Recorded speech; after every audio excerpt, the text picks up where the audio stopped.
Hello guys, स्वागत है आप सभी का पीडी मैथ स्टडी में। तो साथियों, आज हम पढ़ेंगे हॉस्टल वार्डन में जो पूछे गए प्रश्न हैं उनके पार्ट 2 को। तो चलिए साथियों, बिना देरी किए जल्दी से सभी प्रश्नों को हल करते हैं। कैसा पूछा है, किस तरीके से पूछा है, कैसे हम जल्दी से सॉल्यूशन कर सकते हैं, सारी चीज़ें इस वीडियो में कवर होने वाला है।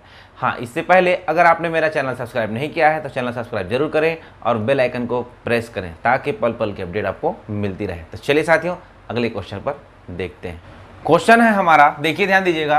यदि किसी कॉफी के दाम में 10% का इजाफा होता है तो किसी गृहिणी को कितने प्रतिशत अपना खर्च कम करना पड़े जिससे कि उसको अतिरिक्त खर्च न उठाना पड़े। तो ध्यान दीजिएगा, हमारा क्या हुआ है, दाम में क्या हुआ है, दाम जो था पहले हमारा क्या था, 10% का इजाफा होता है। बोला कितने प्रतिशत का इजाफा होता है, 10% का इजाफा होता है। तो हमारा आंसर क्या है, ध्यान से समझना। दाम के बारे में बात हुआ है, पहले दाम था मान लो 100, दाम 10% क्या हो गया, इजाफा हो गया, इन द सेंस बढ़ गया। तो दूसरा जो दाम होगा, नया दाम, वो हो जाएगा 110।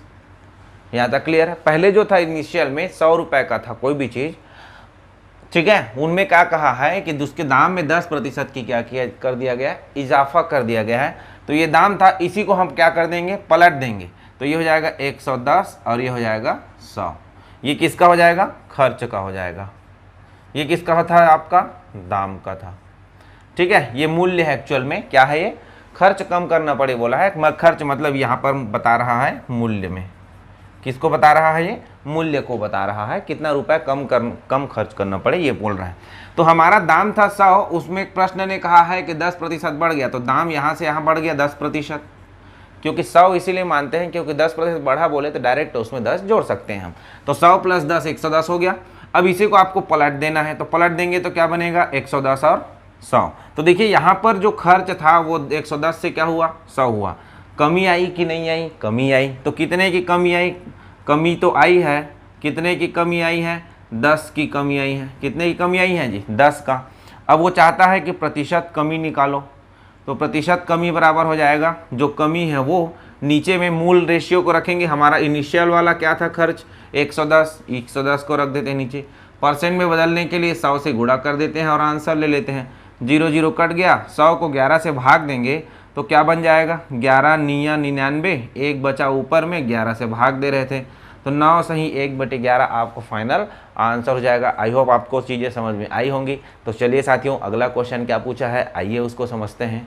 अगला क्वेश्चन है, ध्यान से समझना, बहुत ही बढ़िया प्रश्न है। देखिए क्या हो रहा है यहाँ पर, प्रश्न क्या बोल रहा है, किसी लकड़ी के बंद डिब्बे के बाहरी माप 45, 32 और 28 सेंटीमीटर है। यदि डिब्बा 1 सेंटीमीटर चौड़ी है, डिब्बे जो है 1 सेंटीमीटर क्या है, चौड़ा है, तो लकड़ी से बना है, तो उस लकड़ी के डिब्बे की क्षमता कितनी होगी। तो देखिए समझिए, थोड़ा सा डायग्राम से हम समझाते हैं आपको ताकि चीज़ें स्पष्ट हो जाए।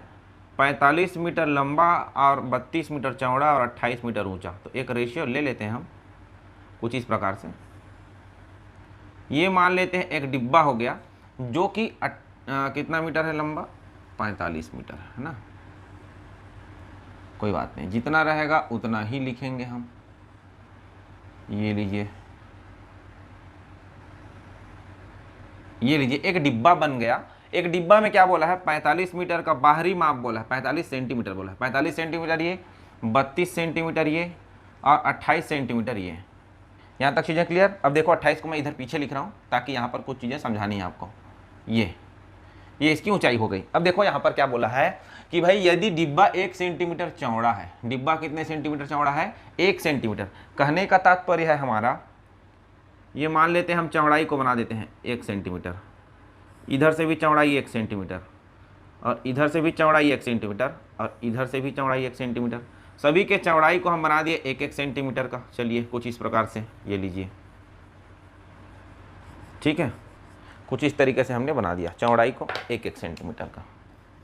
ये लीजिए, चलो भाई 1 सेंटीमीटर चौड़ा बोला है तो 1 सेंटीमीटर बना दिया, तो सभी तरफ 1 सेंटीमीटर होगा, इधर भी 1 सेंटीमीटर आएगा क्योंकि सब तरफ होगा चौड़ाई जो होगा वो, क्योंकि लकड़ी जो बनाया गया है उसकी चौड़ाई ही कितने सेंटीमीटर का है, 1 सेंटीमीटर। अब ध्यान देंगे, बाहरी माप आपको 45, 32 और 28 दिया है, ये भी आपका क्या होगा, 1 सेंटीमीटर का होगा, ये भी 1 सेंटीमीटर का होगा।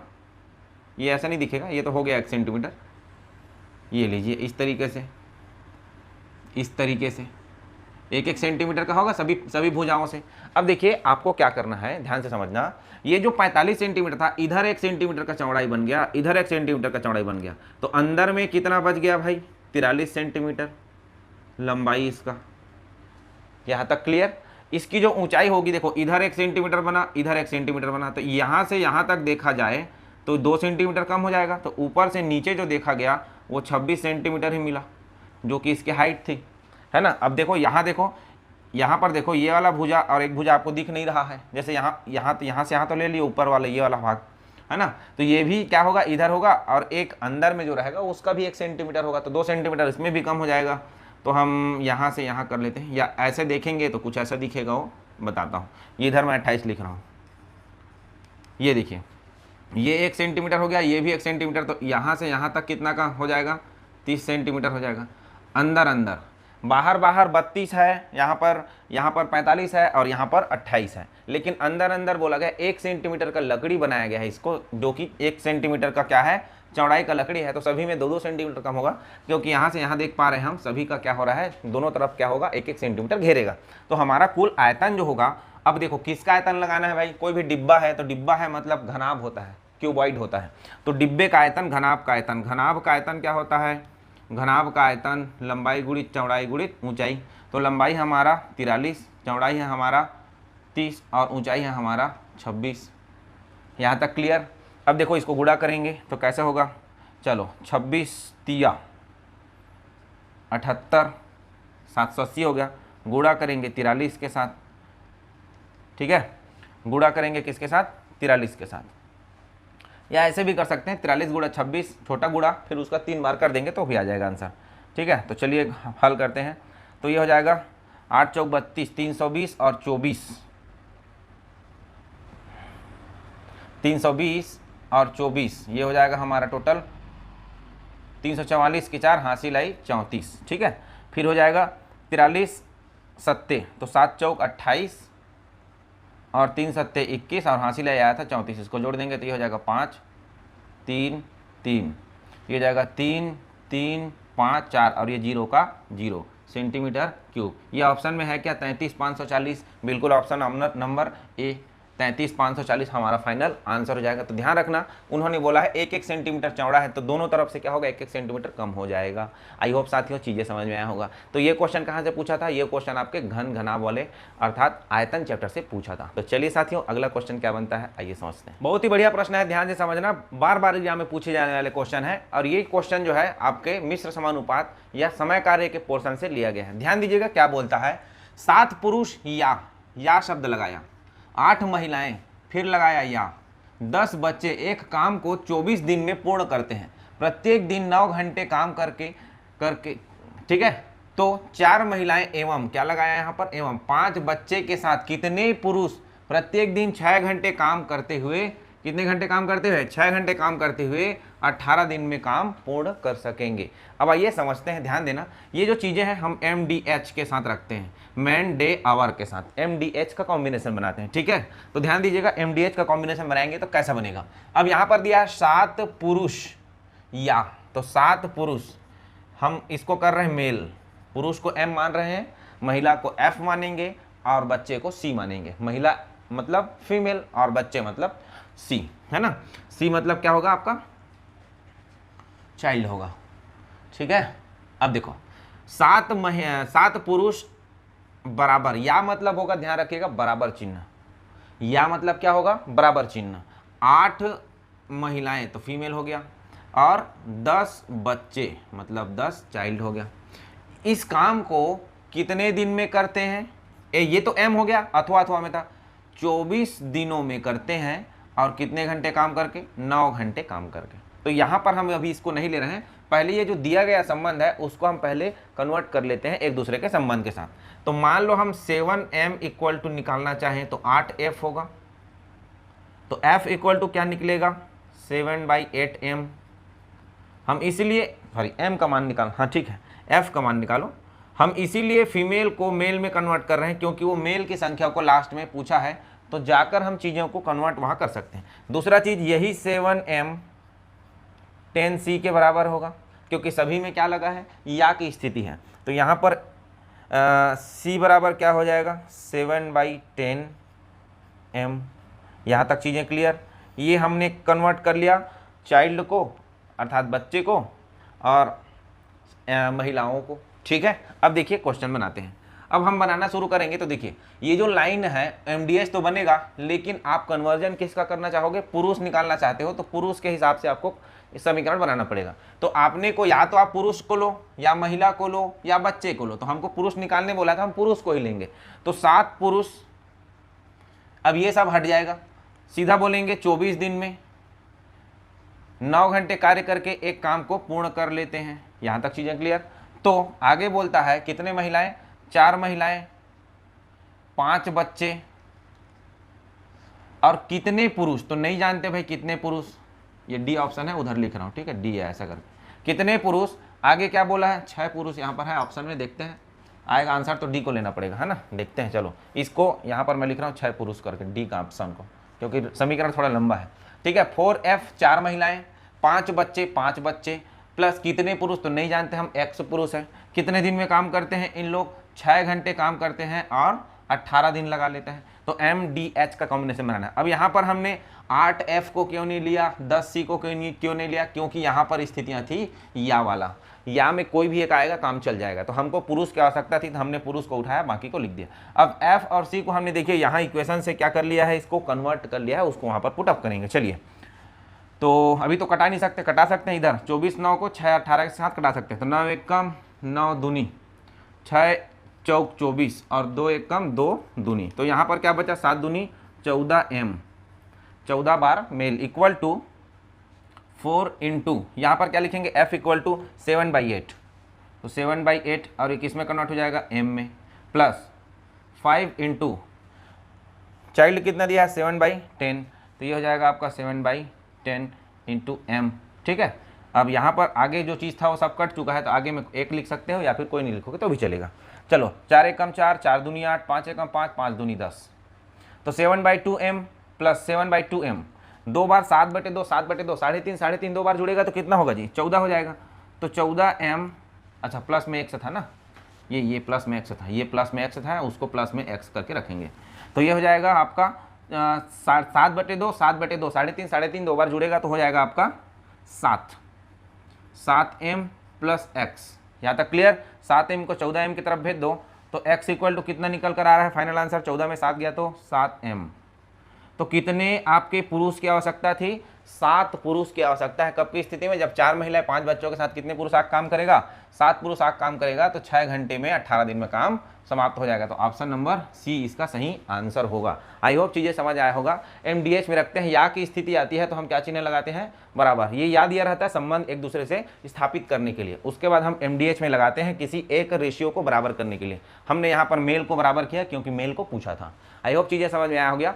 चलिए साथियों, अगला क्वेश्चन समझते हैं क्या पूछा था। चलिए भाई देखिए, बढ़िया क्वेश्चन है। यहाँ पर क्वेश्चन जो पूछा गया है वो आपका बट्टा से पूछा गया है ना, लाभ हानि के चैप्टर के संबंधित एक बट्टा चैप्टर भी होता है, वहां से क्वेश्चन पूछा गया है। तो देखिए क्या बोलता है, एक दुकानदार एक किताब के छपे हुए दाम पर 10% छूट देता है, डिस्काउंट।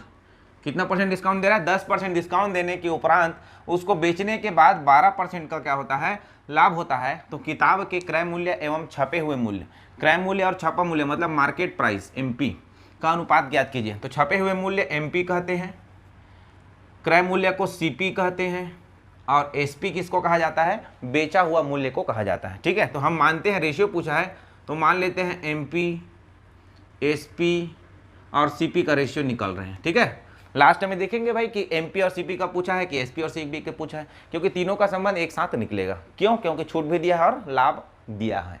ठीक है, तो देखो मान लेते हैं MP 100 है, क्योंकि प्रश्न ने कुछ नहीं दिया है। वो बोल रहा है कि छपे हुए दाम में, MP छपे हुए दाम में 10% का छूट देता है। तो 100 रुपया में 10% का डिस्काउंट पा जाओगे तो कितना होगा मूल्य, 90 रुपये। तो 90 रुपये में दुकानदार उसको बेच देगा। ठीक है, लेकिन 90 रुपये में दुकानदार बेचा, उस स्थिति में 12% का उसको क्या हुआ है, लाभ हुआ है बोला है। तो CP निकालेंगे अब। तो 90 रुपये में बेचने पर उसको 12% का लाभ हुआ है, मतलब CP निकलेगा 90 गुणित 100/112। हम CP निकाल रहे हैं, CP बराबर होता है SP गुणित 100 बटे प्लस माइनस ये आपका इस टाइप का CP बराबर क्या होता है, फार्मूला देख लो भाई, है ना, SP गुणित 100/100 प्लस माइनस %। अब लाभ बोलेगा तो प्लस, हानि बोलेगा तो माइनस। तो CP याद करते समय 100 को ऊपर रखते हैं, ये ध्यान रखना, तो गड़बड़ी नहीं होगा, ठीक है। तो SP हमारा 90 था और हमने 100 को ऊपर रख दिया, नीचे जोड़ने घटाने का प्रोसेस किया है, यहाँ पर बोला गया है लाभ, तो इसीलिए 112 कर दिए। अब देखो ये तो अभी सीधा सा नहीं दिख रहा है, इसको कटाना पड़ेगा, तो चलो कटा लेते हैं। 4 के पहाड़े से कटाएं, कटा लेते हैं, चलो। 4 25 100 और 4 दूनी और 4 सत्ते, 4 दूनी 7 चौक नहीं, सत्ते नहीं जाएगा, 4 दूनी हो गया 3 और 2 4 अट्ठे जाएगा। यहाँ तक चीज़ें क्लियर। और कट रहा है क्या, कट रहा है, जितना कट रहा है उतना कटा ही लो आप यहाँ पर, है ना। तो ये हो जाएगा आपका 2 14, 4 के पहाड़े से ये नहीं कटेगा ना, 2 45। तो यहाँ पर रेशियो क्या नज़र आया, 100 रेशियो 90 रेशियो 45 गुणित 25, तो 25 पंचे 125 और 25 चौक 100 और 112 हो जाएगा, बटे हो जाएगा आपका 14। यहाँ तक चीज़ें क्लियर। अब वो चाहता है, क्या चाहता है, वो कह रहा है कि भाई क्रय मूल्य और छपे मूल्य का अनुपात ज्ञात करो। तो क्रय मूल्य कितना है आपका 1125/14 और MP कितना है 100, इसका अनुपात को चलो यहाँ पर निकाल लेते हैं। तो यहाँ पर CP बोला है और MP बोला है, ओके। तो MP और CP का जो रेशियो होगा वो हो जाएगा हमारे यहाँ पर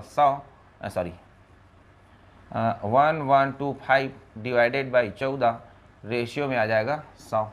अब कट रहा हो तो कटाएंगे, नहीं तो कोई बात नहीं है, ठीक है। चलो कटेगा क्या, 25 के पहाड़ा से 25 चौक कटेगा, 25 चौक, और ये हो जाएगा आपका कितने बार में जाएगा, 45 बार में जाएगा, क्योंकि अभी तो 45 का 25 से गुणा करके रखें 1125 को, ठीक है। उसके बाद नहीं जाएगा, तो ये हो जाएगा CP ratio MP equal to 45 ratio 14 चौक 56। ऑप्शन में है क्या, ऑप्शन में देख लेते हैं,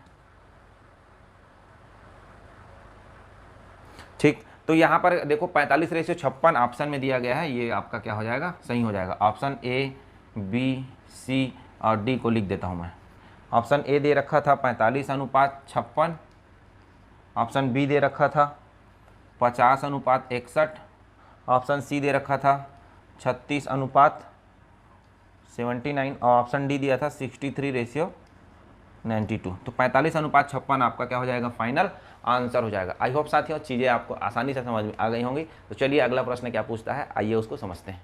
आइए समझते हैं, बहुत बढ़िया प्रश्न है, आपका आयतन से लिया गया प्रश्न है। देखिए क्या बोलता है, किसी बेलन, कौन बोला है, बेलन, बेलन की त्रिज्या यदि दोगुनी कर दी गई तो उसकी ऊंचाई में क्या परिवर्तन होगा कि उसका आयतन अपरिवर्तित हो। आयतन को बदलना नहीं है तो उसकी ऊंचाई में क्या करना पड़ेगा बोला है। तो देखिए त्रिज्या r था, वो नया त्रिज्या क्या बना लिया है, 2r बना लिया है। ये r था वो क्या बना लिया, 2r बना लिया, ठीक है। तो जो ऊंचाई होगा वो कहीं ना कहीं ऊंचाई जो होगा h, वो नया ऊंचाई होगा। अब इस नए ऊंचाई में कोई ना कोई तो परिवर्तन आएगा, इसको हम नया ऊंचाई लिख रहे हैं या कैपिटल H लिख लो, कोई दिक्कत नहीं है, नया ऊंचाई, ठीक है। तो देखो आयतनों का यहाँ पर अनुपात, तो यहाँ पर होगा बेलन का आयतन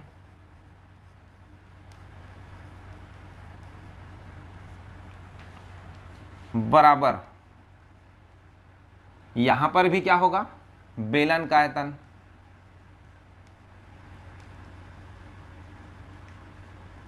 क्यों दो बार बेलन का आयतन लिखा हूं, ये हमारा सामान्य स्थिति में है, सामान्य स्थिति में, और ये हमारा क्या है, त्रिज्या 2 गुना हो गया उस स्थिति में। त्रिज्या 2 गुना हो गया तो भी आयतन उतना ही रहेगा, और त्रिज्या सामान्य है तो भी आयतन उतना ही रहेगा, यही तो बोल रहा है, आयतन अपरिवर्तित हो। तो चलिए देख लेते हैं क्षेत्रफल जो होगा, सॉरी जो ऊंचाई होगा नया वाला, वो क्या करने क्या उसमें परिवर्तन आएगा, ऑप्शन यहाँ पर सेट किया गया है। तो बेलन का आयतन सामान्य स्थिति में क्या होता है, πr²h। अब बेलन का आयतन वही होगा जो पुराना बेलन का आयतन था, उतना ही डाटा आएगा, लेकिन अभी त्रिज्या क्या हो चुका है, 2 गुना हो चुका है। तो यहाँ पर होगा πr²h, चूंकि h क्या है, परिवर्तन होना है, इसीलिए नया h आएगा यहाँ पर, ठीक है।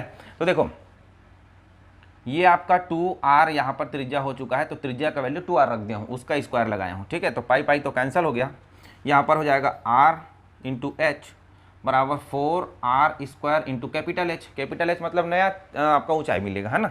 वही बोल रहा है ना कि उसकी ऊंचाई में क्या परिवर्तन हो, तो बताएगा भाई ये परिवर्तन कितना है।